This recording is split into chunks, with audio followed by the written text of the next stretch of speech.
ছিলেন শিয়ালদা স্টেশনেও, কিন্তু আপনাদের ওখান থেকে কলকাতা স্টেশনে যাওয়ার ব্যবস্থাপনা করে দিয়েছে আমাদের সহকর্মীরা। তাই আপনার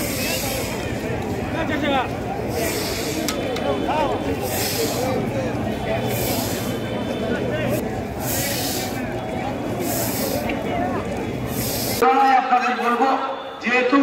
আমাদের কলকাতা পৌর সংস্থার এরা একটু এগিয়ে গেলে জায়গাটাকে আমরা খালি করতে পারবো এবং